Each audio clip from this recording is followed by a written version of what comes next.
بسم اللہ الرحمن الرحیم۔ شروع اللہ تعالیٰ کے نام سے جو بڑا مہربان اور نہایت ہی رحم کرنے والا ہے۔ تمام حضرات درود شریف پڑھیں جی۔ اللہم صلی علی محمد وعلی آل محمد کما صلیت علی ابراہیم وعلی آل ابراہیم انکا حمید مجید۔ اللہم بارک علی محمد وعلی آل محمد کما بارکت علی ابراہیم وعلی آل ابراہیم انکا حمید مجید۔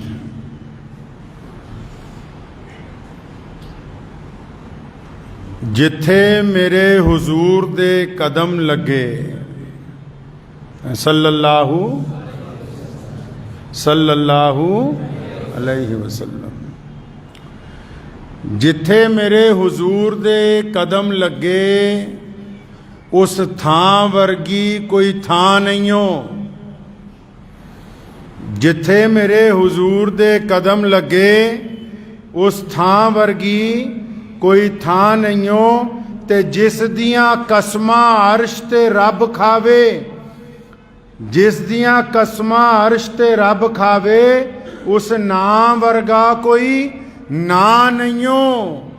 تے جیڑی میرے حضور دا منہ چومے، تے جیڑی میرے حضور دا منہ چومے اس ماں ورگی کوئی ماں نہیں ہو۔ چلو چلیے جالیاں ہیٹھ بئیے او دی چھاں ورگی کوئی چھاں نہیں ہو صلی اللہ علیہ وسلم۔ ربیع الاول کا مہینہ ہے، بڑی عظمت والا ہے۔ ایمان کا تقاضا یہ کہتا ہے کہ جتنے مہینے اور ہیں ان سب سے منفرد ہے، ان سب سے اعلیٰ ہے۔ اس کی اپنی ایک شان ہے۔ کیوں؟ کیونکہ ربیع الاول کے اس مہینے میں وجہ تخلیق کائنات جو ہے نبی اکرم حضرت محمد رسول اللہ صلی اللہ علیہ وسلم کی ولادت ہوئی ہے اس مہینے کے اندر۔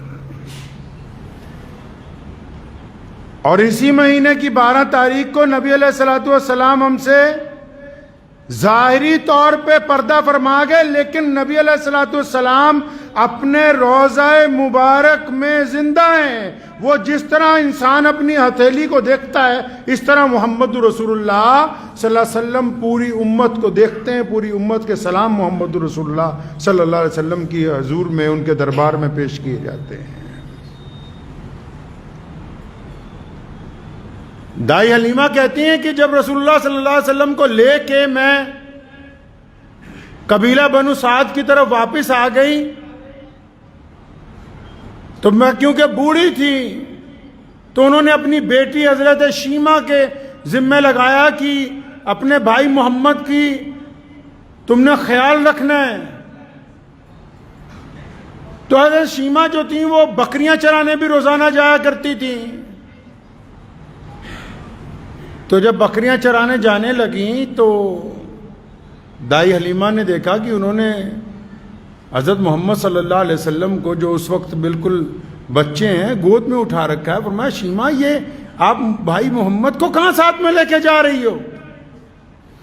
بیٹا یہ تو بہت چھوٹے ہیں ابھی، ان کو مت لے کے جاؤ۔ تو کہنے لگی اچھا اگر آپ ان کو میرے ساتھ نہیں لے جانے کی اجازت دیتی تو میں بھی نہیں جاتی پھر۔ فرمایا کیوں بھائی کیا بات ہو گئی، تم کیوں نہیں جاتی؟ میں بوڑھی ہوں، تمہارا باپ بوڑھا ہے، تو تم ہی بکریاں چرانے کے لیے جاتی ہو روزانہ، اب کیا بات ہوگی؟ فرمایا اماں جی جب میں ان کو لے کے جاتی ہوں ساتھ میں، تو جب میں ان کو ساتھ لے کے جاتی ہوں بکریاں چرانے کے لیے تو جب میں کنویں پہ پہنچتی ہوں تو پانی خود بخود اوپر آ جاتا ہے، مجھے مشقت کرنی نہیں پڑتی اور میرے جانور ادھر ادھر نہیں بھاگتے، بہت جلدی چراگاہ سے اپنا پیٹ بھرتے ہیں، اور میں ایک درخت کے نیچے بھائی محمد کو لے کے بیٹھ جاتی ہوں اور میں بھی محمد رسول اللہ کا چہرہ تکتی رہتی ہوں، میری بکریاں بھی محمد رسول اللہ صلی اللہ علیہ وسلم کا چہرہ تکتی رہتی ہیں۔ قرآن نے کہا نا وَمَا أَرْسَلْنَاكَ إِلَّا رحمت للعالمین، کہ ہم نے محمد الرسول اللہ کو پورے عالم کے لیے رحمت بنا کے بھیجا، صرف انسانوں کے لیے نہیں، صرف مسلمانوں کے لیے نہیں، فرمایا جتنے لوگ کائنات میں آئے، چاہے وہ انسان ہے، چاہے وہ آب و ہوا ہے، چاہے وہ پانی ہے، چاہے وہ زمین ہے، چاہے وہ آسمان ہے، چاہے وہ چرندے، چاہے وہ پرندے، چاہے وہ جانور ہیں، چاہے وہ ہوا میں رہنے والی مخلوق ہے، فرمایا جتنے عالم ہم نے پیدا کیے ہیں، تمام عالموں کے لیے اگر کوئی وہ رحمت ہے تو وہ محمد الرسول اللہ صلی اللہ علیہ وسلم۔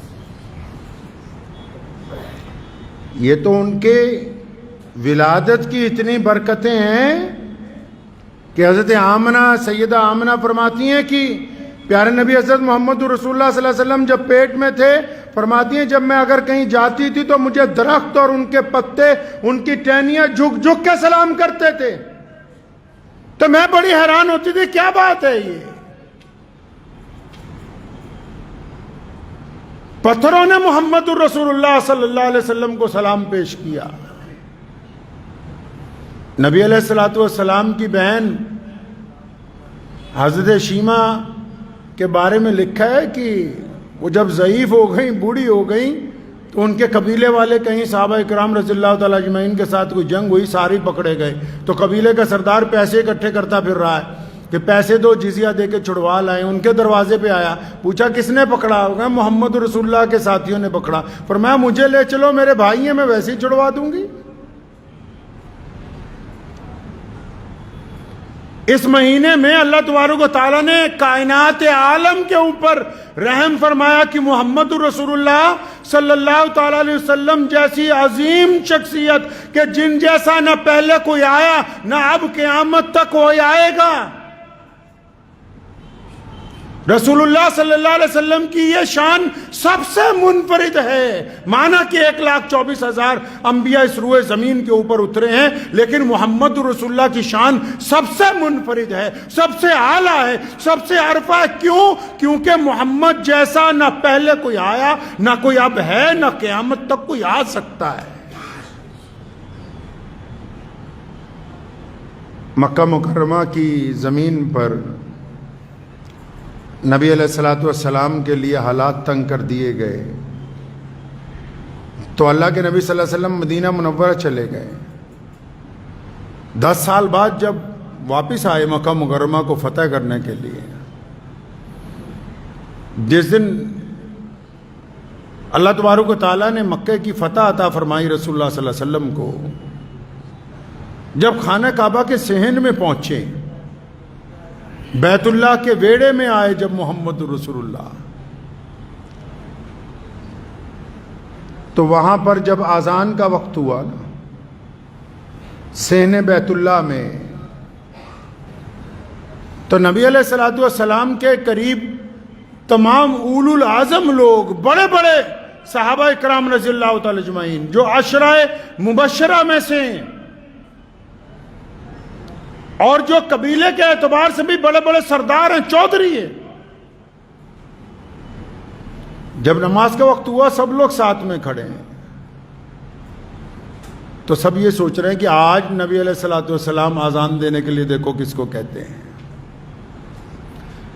کیونکہ مسلمانوں میں سب سے بڑے مسلمان رسول اللہ صلی اللہ علیہ وسلم کے بعد، انبیاء کے بعد سب سے بڑے مسلمان سیدنا ابو بکر صدیق رضی اللہ تعالیٰ عنہ بھی حضور صلی اللہ علیہ وسلم کے ساتھ موجود ہیں، عمر بن خطاب رضی اللہ تعالیٰ عنہ بھی موجود ہیں، عثمان ذی النورین رضی اللہ تعالیٰ عنہ بھی موجود ہیں، مولا علی کرم اللہ وجہ بھی موجود ہیں، عبداللہ ابن زبیر جیسے مفسر قرآن بھی موجود ہیں، ابو عبیدہ بن جراح جیسے امین الامت بھی موجود ہیں، اور مسلمانوں کے بڑے جرنیل خالد ابن ولید بھی وہاں موجود ہیں، سارے بڑے بڑے صحابہ موجود ہیں۔ تو نبی علیہ السلام نے ادھر ادھر نگاہ دوڑائی، فرمایا میرا بلال کہاں ہے؟ بلال کون ہے جی؟ بلال غلام ہے، بلال کالا ہے، بلال حبشی ہے، بلال کے پیروں میں جوتی نہیں، بلال کے کپڑے پھٹے ہوئے ہیں، بلال کے موٹے موٹے ہونٹ ہیں۔ فرمایا میرا بلال کہاں ہے؟ تو سیدنا بلال رضی اللہ عنہ خود فرماتے کہ میں تو سب سے پیچھے تھا، اندر سے جب آواز لگی بلال میرے تک پیغام پہنچا تو فرمایا میں کانپ گیا، بھی اتنے بڑے بڑے لوگوں میں اس غلام کی کیا ضرورت پڑ گئی؟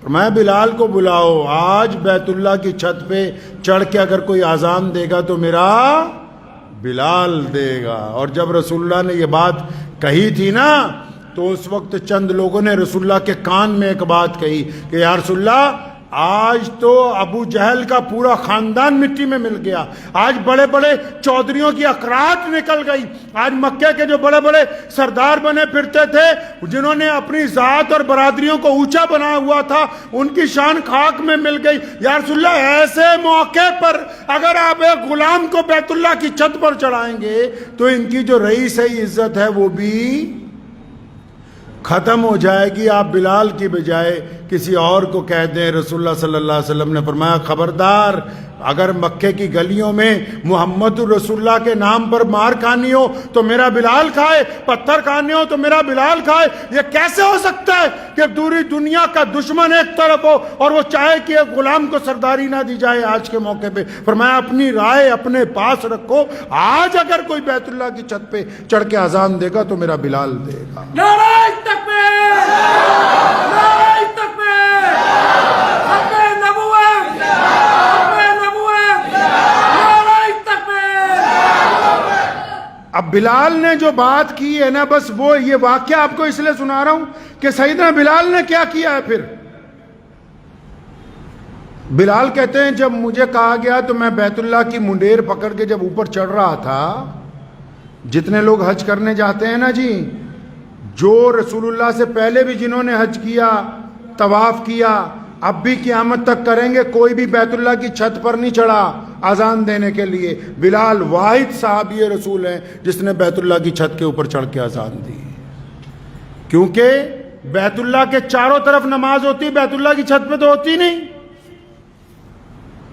تو فرماتے ہیں جب سیدنا بلال رضی اللہ تعالیٰ عنہ کو حکم ہوا تو فرماتے ہیں سیدنا بلال خود رضی اللہ تعالیٰ عنہ فرمایا جب میں اوپر چڑھنے لگا منڈیر پکڑ کے تو میں رونے لگا کہ بلال اس بیت اللہ کی جو باہر کی چوکھٹ ہے چار دیواری کی، جب تو وہاں سے اندر آنا چاہتا تھا آج سے 10-15 سال پہلے تو یہ ابو جہل تجھے مارتا تھا، کبھی اتوا مارتا تھا، کبھی امیہ مارتا تھا، کبھی ابو جہل مارتا تھا، کبھی عبداللہ بن جدان نے تیری کھال ادھیڑی۔ کیوں؟ وہ بار بار کہتے تھے بے تو کالا ہے، حبشی ہے، غلام ہے، تیری ذات نیچی ہے، تیرے میں اتنی ہمت کیسے آ گئی کہ تو اللہ کے گھر کے اندر چلا جائے؟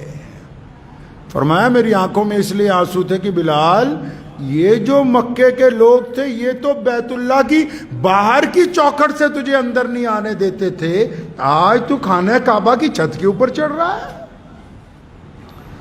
فرمایا میرے دل میں خیال آیا، میں نے اپنے آپ سے پوچھا بلال یہ اتنا بڑا درجہ کیسے مل گیا، اتنا بڑا درجہ کیسے مل گیا؟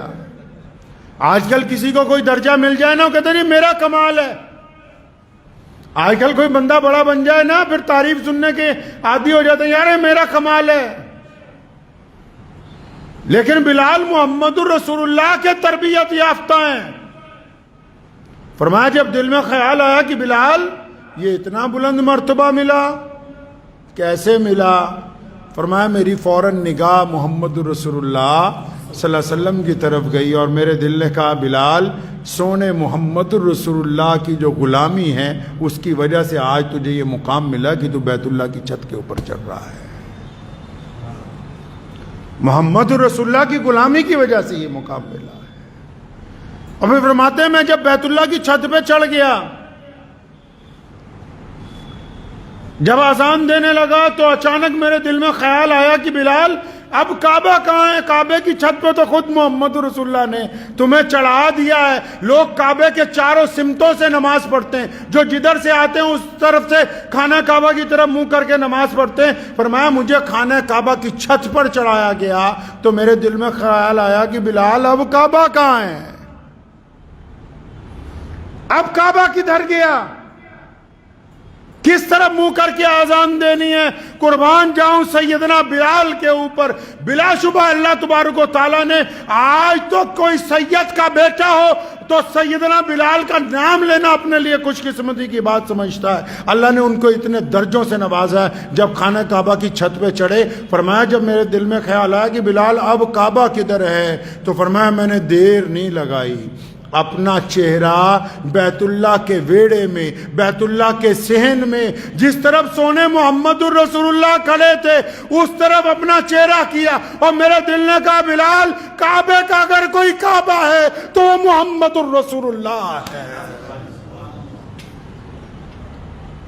کعبے کا اگر کوئی کعبہ ہے. اور پھر کمال دیکھیے، اللہ کا نظام دیکھیے، کائنات نے کیا دیکھا زمین و آسمان نے، کہ بلال خانہ کعبہ کی چھت پر کھڑے ہوئے محمد رسول اللہ کی طرف چہرہ کر کے اذان دے رہے ہیں، اللہ اکبر اللہ اکبر. محمد رسول اللہ کے دل میں آیا کہ طواف کیا جائے. سونے کملی والوں چل پڑے اپنی جگہ سے، وہ طواف کرنے لگے. بلال اذان دیتا ہے، کملی والے چلنے لگتے ہیں. تو بلال اذان میں جدھر کو محمد رسول اللہ چلتے ہیں، بلال بھی اذان کے دور پھرتے ہیں تاکہ ان دنیا کے مسلمانوں کو بتا دیا جائے کہ قیامت تک آنے والے مسلمانوں کو یہ بات ذہن نشین ہو جائے کہ دین اسلام میں جس طرف محمد الرسول اللہ ہے، اللہ کی اطاعت بھی اس طرف ہے جدھر محمد الرسول اللہ جائیں. میرے کے ساتھ ساتھ گھومنے لگے، کیونکہ مسلمہ کذاب مرتد جس نے جھوٹی نبوت کا دعویٰ کیا، قیامت تک اس کے بھی تو چیلے ساتھ میں آنے تھے، کبھی مرزا قادیانی کی شکل میں، کبھی کوئی جھوٹے امام مہدی کی شکل میں، کوئی شکیلیت کی شکل میں. بلال نے ساری کائنات جتنے جھوٹے آئیں گے ان کے لیے بلال کا یہ عمل کافی ہے کہ جدھر رسول اللہ ہے ادھر ہی اللہ کی اطاعت ہے. اور پھر قرآن پاک میں اللہ نے تائید کی ہے نا اپنے صحابہ کے سمجھ تم تحبون اللہ. قرآن پاک میں اللہ تعالیٰ نے کہا ہے نا کہ تمہیں مجھ سے محبت ہے، یہ کہتے ہو کہ ہم اللہ کی اطاعت کرنا چاہتے ہو، تمہارا یہ دعویٰ ہے کہ بننا چاہتے ہو، تم یہ کہنا چاہتے ہو کہ ہم اللہ کا صحیح سے کہنا مانیں گے. اور فرمایا ایسے نہیں بات بنے گی. جن کو اللہ سے محبت کرنی ہے ان کو پہلے کمنٹ کر دینا چاہیے. آج کل ٹویٹر کا دور ہے، ٹویٹر سمجھتے ہیں چٹکی لینے کا دور ہے. کیونکہ اب جو ہمارے بڑے بڑے علامہ حضرات ہیں وہ 12 ربیع الاول کو رسول اللہ صلی اللہ علیہ وسلم کی سیرت بیان نہیں کرتے، معافی کے ساتھ. ادھر والے بھی جھوٹ بولتے ہیں، ادھر والوں کو کافر کہنے کے لیے دونوں فریق خود فیصلہ کر لیں بھی تم کیا کر رہے ہو. رسول اللہ صلی اللہ علیہ وسلم کی زندگی کا ایک ایک لمحہ مسلمانوں کے لیے قیمتی ہے. یہ کائنات چلی سی رہی ہے میاں صاحب. لوگوں نے دنیا میں آ کے کوٹھیاں بنائی، عمارتیں بنائی، حکومتیں بنائی، بڑے بڑے امپائر کھڑے کیے اور بڑے بڑے نظام چلائے. میرے آقا صلی اللہ علیہ وسلم نے نہ محل بنائے، نہ عمارتیں بنائی، نہ قلعے بنائے. آقا صلی اللہ علیہ وسلم نے کیا بنایا؟ محمد الرسول اللہ نے انسانوں کی تعمیر کی ہے. کن کی تعمیر کی جی؟ انسانوں کی تعمیر کی.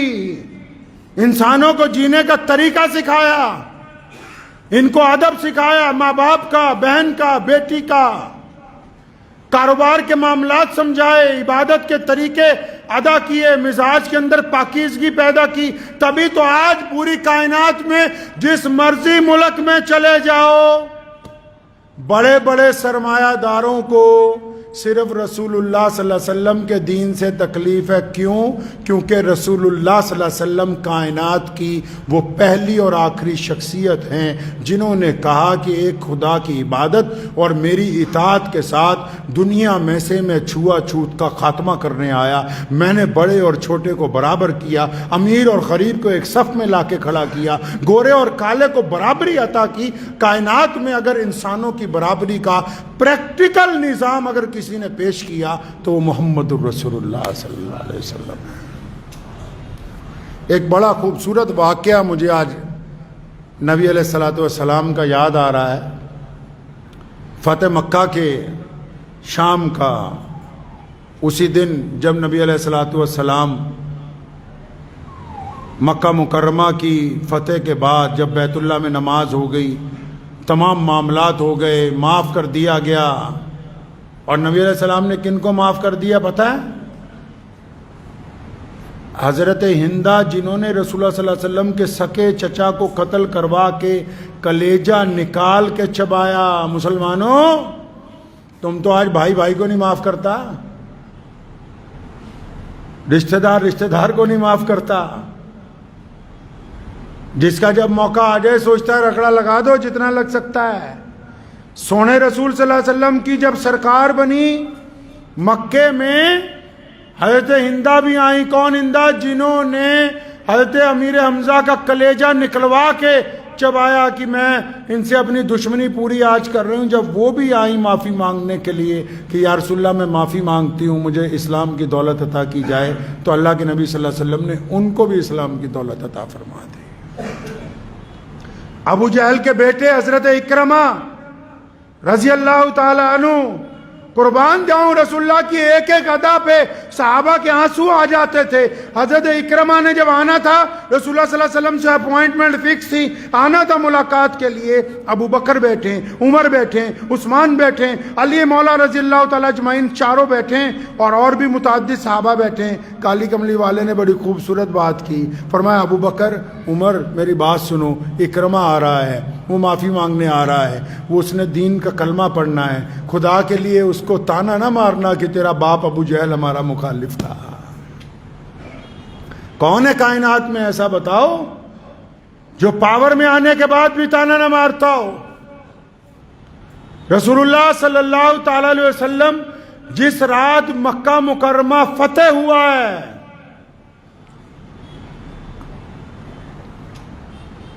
تو وہاں حضرت علی بن سفیان رضی اللہ تعالیٰ عنہ بھی موجود تھے. آپ جانتے ہیں حضرت علی بن سفیان کو؟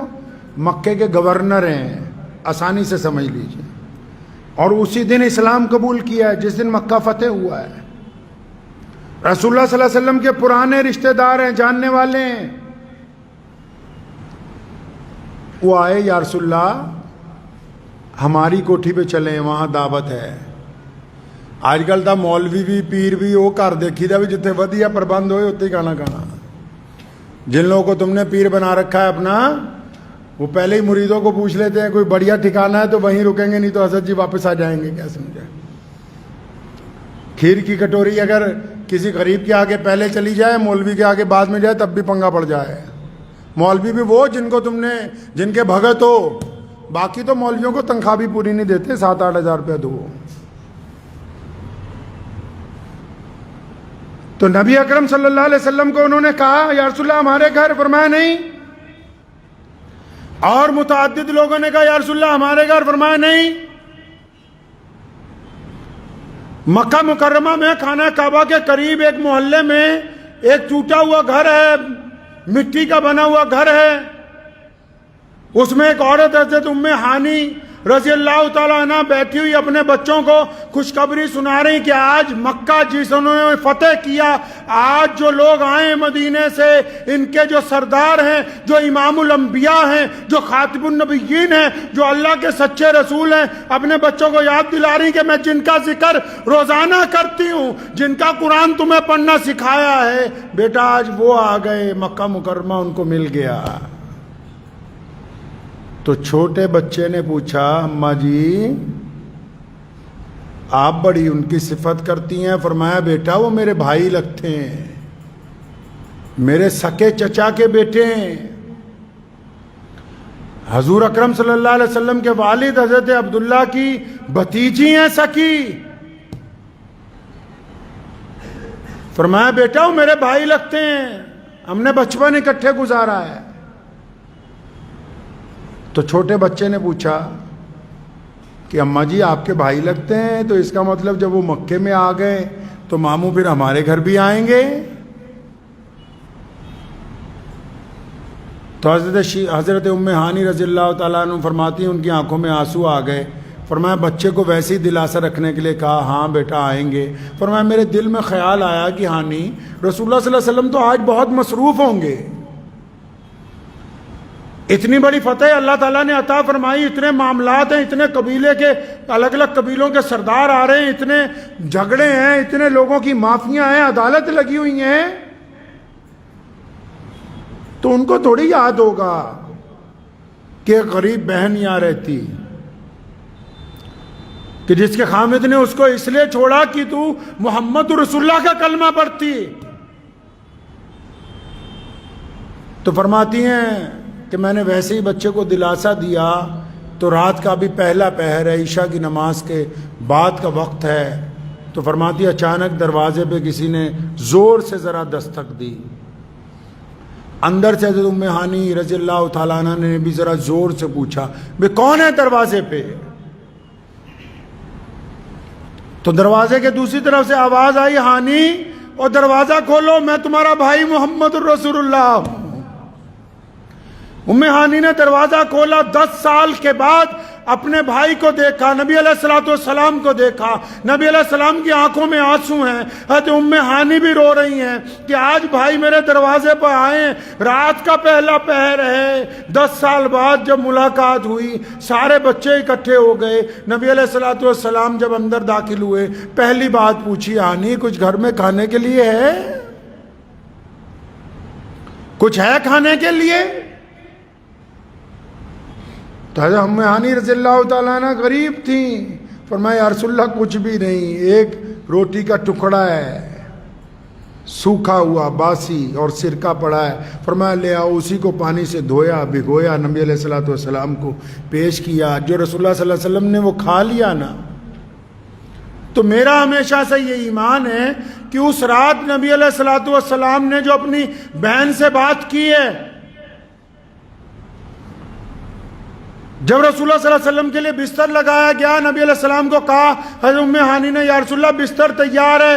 فرمایا نہیں بہنا آج سونا نہیں ہے, آرام نہیں کرنا ہے. آج بیٹھ گئے, اپنی ہمشیرہ کو آپ نے سامنے بٹھایا, سارے رشتہ دار بھانجے جو ہیں وہ بھی آ کے نبی علیہ السلام کے پاس بیٹھ گئے, بچے سارے. حضرت ام ہانی کو سامنے بٹھایا. اور مسلمانوں کبھی سوچو کہ نبی علیہ السلام نے اپنی بہن کو کیا کہا ہوگا.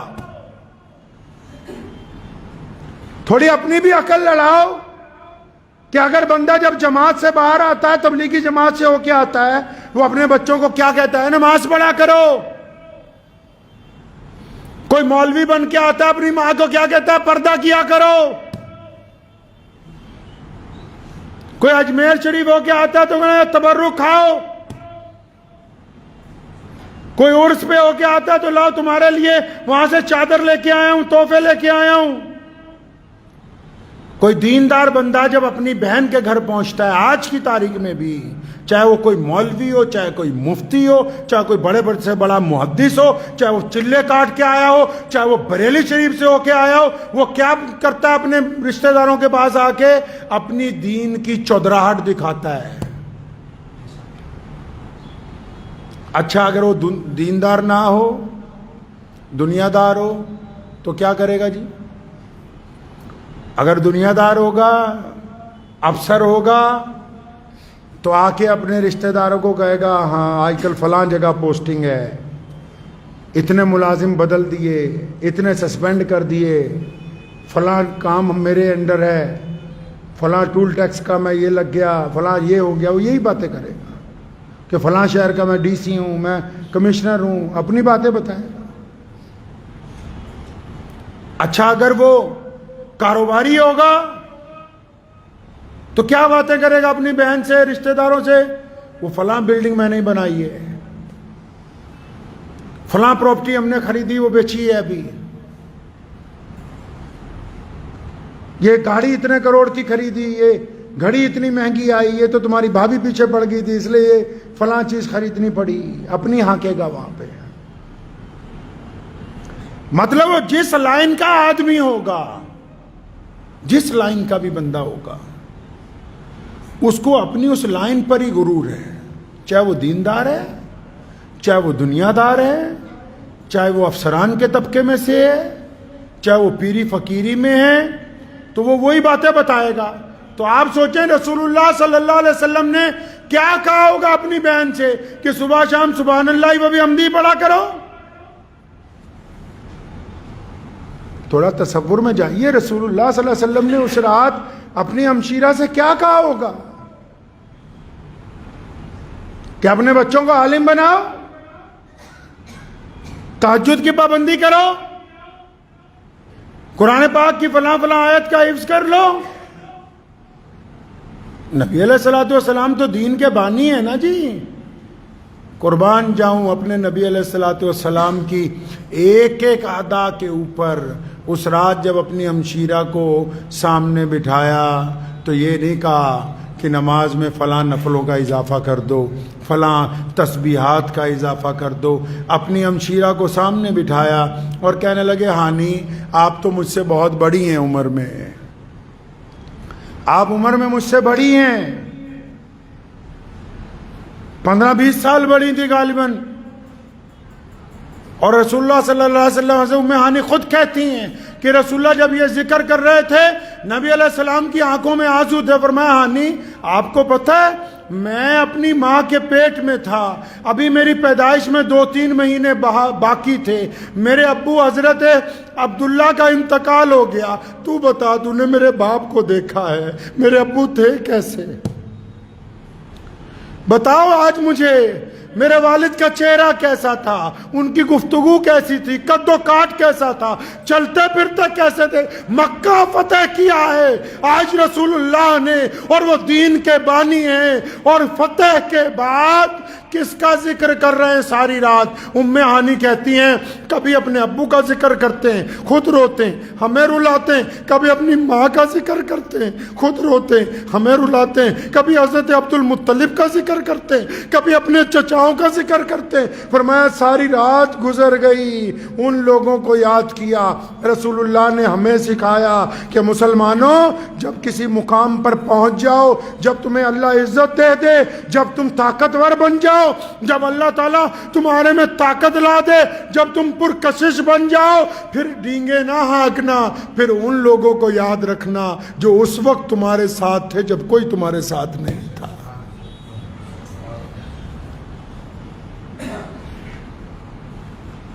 امی عائشہ رضی اللہ تعالیٰ عنہ فرماتی ہیں نبی علیہ السلام اکثر ہم سب کی جو ماں ہیں پہلی امی خدیجۃ الکبریٰ رضی اللہ تعالیٰ عنہ کا ذکر کیا کرتے تھے۔ فرماتے ایک دن میں نے ویسے ہی عذرائے چھوٹا سا مزاح میں کہا یا رسول اللہ آپ عائشہ کو، آپ خدیجہ کو بہت یاد کرتے ہیں۔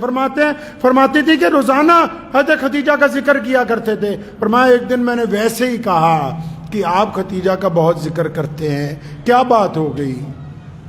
تو نبی علیہ السلام نے، نبی علیہ السلام آپ دیدہ ہو گئے۔ فرمایا عائشہ خدیجہ نے اس وقت میرا ساتھ دیا جب سارا مکہ میرا دشمن تھا، جب گلی کوچوں میں لوگ پتھر مارتے تھے، جب ابو جہل اور اس کے کرندے رسیاں گلے میں ڈالتے تھے،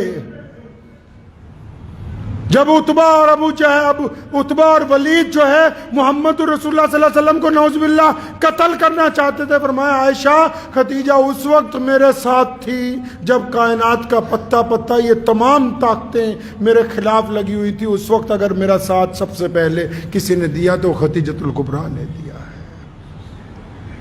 یہ مہینہ یاد دلاتا ہے ہمیں ہمارے نبی صلی اللہ علیہ وسلم۔ مسلمانوں ایک بات نوٹ رکھو، دیکھو کبھی یاد کر لینا، اگر کوئی کسی کے خلاف بولتا ہے پوری دنیا میں اگر کسی کو کسی سے تکلیف ہے تو دنیا کا اگر کوئی بڑے سے بڑا بندہ ہوگا، آج 1450 سال کے بعد بھی جو مرضی بن جاؤ، کائنات میں اگر آج بھی اہل ایمان زندہ ہیں ان مسجدوں کی وجہ سے نہیں. تم سمجھتے ہو قرآن پاک کی تلاوت یہ وجہ نہیں ہے. بیت اللہ کا موجود ہونا مسلمانوں کے وجود کی وجہ نہیں ہے. کہا نا بلال نے کہ کعبے کا کعبہ محمد رسول اللہ ہے. یاد رکھو اگر رسول اللہ صلی اللہ علیہ وسلم کا دامن ہاتھ سے چھٹ گیا, اگر حضور نبی علیہ الصلوۃ والسلام کا دامن ہاتھ سے چھٹ گیا, پوری دنیا تمہارے ساتھ آ جائے, کوئی تمہیں کامیابی دلوا نہیں سکتا. جب تک رسول اللہ صلی اللہ علیہ وسلم کا دامن تمہارے ساتھ ہے, دنیا تمہارے سامنے سرنگو رہے گی. اگر یہ دامن چھٹ گیا پھر کوئی آسرا نہیں ہے کائنات میں. وقت بھی زیادہ ہو گیا, لیکن ایک مولوی کا چھوٹا سا قصہ تمہیں سناتا ہوں, ذاتی اپنا بھی کچھ دنوں پہلے کا. میرے پاس ایک مولانا آئے, اکثر لوگ آتے ہیں, میں اندر آفس میں بیٹھا ہوا کچھ کر رہا تھا, ملاقات ہوئی تو ان کے لیے چائے پانی بھی آیا. تو میں نے پوچھا کیسے آنا ہوا؟ کہنے لگے امام صاحب میں قادیان گیا تھا دیکھنے کے لیے کہ قادیانی کیسے ہوتے ہیں. کون قادیانی؟ جو نبی عالم صلی اللہ علیہ وسلم کی جگہ نعوذ باللہ مرتد مرزا غلام قادیانی جو اس ملک کی جنگ آزادی کا غدار ہے, اس بدماش کو نبی بتانا چاہتے ہیں. تو مولوی بڑے اونچے ادارے سے آیا تھا کہ جی میں ابو دھابی میں رہتا ہوں. تو جب اس نے یہ بات مجھے کہی نا تو مجھے اپنے باپ داداؤں کا عمل یاد آ گیا. میں کہا مولانا آپ ذرا اٹھ کے کھڑے ہو جائیے. اور سوچا پتہ نہیں تصویر کھنچانی ہوگی, میں کھڑے ہو جا اٹھ کے.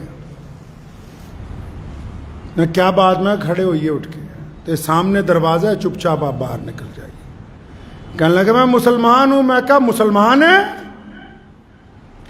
جس بندے کے دل میں شک پیدا ہو جائے کہ دشمن سے گفتگو کر لیں نعوذ باللہ کہ تم بتاؤ کیا ناراضگی ہے نبی علیہ الصلوۃ والسلام سے. علامہ انور شاہ کشمیری رحمۃ اللہ علیہ نے لکھا کہ اگر کسی کے دل میں شبہ آ جائے, لیٹے ہوئے آرام کرتے ہوئے خیالات کے درمیان یہ شبہ نعوذ باللہ پیدا ہو جائے کہ نبی علیہ الصلوۃ والسلام کے مقابلے میں جس نے نبوت کا دعویٰ کیا اس سے بات بھی کر لی جائے, وہ بندہ بھی ایمان سے خارج ہے. اللہ اور اس کے رسول کا اس سے کوئی واسطہ نہیں. میرے پاس ایک اور مولانا آئے پوچھنے کے لیے کہ جی فلاں نیا فرقہ چل رہا ہے, اس کا پیچھے چلے نہ چلے. میں کہا بات سن لو, جنہوں نے محمد الرسول اللہ کی وفاداری کرنی ہے, اللہ اور اس کے رسول کی اتباع وہی کریں گے. غداروں کی نہ ہم نے کل پرواہ کی, غداروں کی نہ آج ہم پرواہ کرتے ہیں. جس دن سے رسول اللہ نے دین کی ابتدا کی, ہمارے پیرلل دشمن چلتا آ رہا ہے, منافقین پیرلل چلتے آ رہے ہیں. لیکن تاریخ اٹھا کر دیکھ لو, منافقت کرنے والے بھی پیچھے ہیں, دشمنی کرنے والے بھی پیچھے ہیں. کائنات میں اگر سب سے بلند کسی کا نام ہے تو وہ محمد الرسول اللہ کا ہے. تو دعا کیجئے.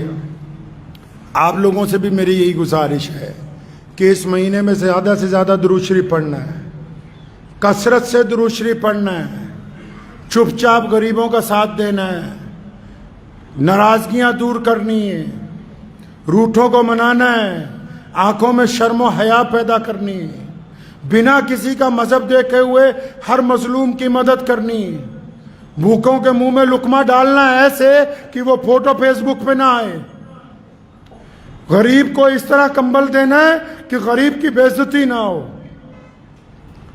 محتاج کے گھر میں ایسے آٹا پہنچانا ہے کہ محلے میں کسی کو خبر نہ ہو. یہ میرے نبی صلی اللہ علیہ وسلم کی سنت ہے. اس مہینے میں نبی علیہ السلام پہ کثرت سے یاد رکھیں, ہم زندہ نبی کی امت میں سے ہیں. جب تم درود پڑھتے ہو نا, باقاعدہ فائل پیش کی جاتی ہے دربار رسالت حضرت محمد رسول اللہ صلی اللہ علیہ وسلم میں. کہتے ہیں یا رسول اللہ فلاں شہر میں, فلاں گاؤں میں, فلاں جنگل میں فلاں بندہ آپ کا امتی جو ہے بیٹھا ہوا آپ پر درود و سلام بھیج رہا ہے. اور کیوں نہ بھیجے, کائنات میں ہے ہی ایک ذات جس کے لیے اللہ نے یہ کمال کر دیا. خود فرمایا اللہ تعالیٰ نے کہ میرے بندو, میں خدا ہو کے رسول اللہ پر درود بھیجتا ہوں, تم بھی محمد رسول اللہ کے اوپر درود بھیجا کرو. تو کریں گے جی انشاءاللہ, ضرور درود و سلام بھیجیے. اور ایک گزارش یہ بھی ہے کہ شہاب بھائی کو لے کے آج میں صبح بھی میں اس پہ یوٹیوب پہ دیکھ رہا تھا، کوئی جنت تک چینل تھا، داڑیاں رکھ کے لوگ جھوٹ بول رہے ہیں کہ جی فلاں جگہ پہنچ گئے، فلاں جگہ پہنچ گئے. بات ابھی وہی ہے جہاں 4-5 دن پہلے تھی، کچھ اس میں ابھی اضافہ نہیں ہوا. جب ہوگا دعا کریں کہ اللہ تبارک و تعالیٰ ان کا راستہ آسان فرما دے اور ان کا کام مکمل ہو جائے. لیکن جتنے چینل عام مسلمانوں کو دھوکہ دے رہے ہیں، بے ایمانی کر رہے ہیں چند چاندی کے سکوں کے لیے، ان سے گزارش ہے کہ نبی علیہ الصلوۃ والسلام کے روضے کی طرف جا رہے ہیں. پیدل تو بہت دنیا چلتی ہے. شہاب بھائی سے اس لیے محبت ہے سب کو کیونکہ وہ اللہ اور رسول اللہ کے دربار کی طرف پیدل جا رہے ہیں. ٹھیک ہے انشاءاللہ تعالی. دعا میں تمام حضرات ان کو یاد رکھیں اور دعا کیجئے اللہ تبارک و تعالی ان کا یہ مسئلہ جو حل کر دے. وآخر دعوانا ان الحمدللہ رب العالمین.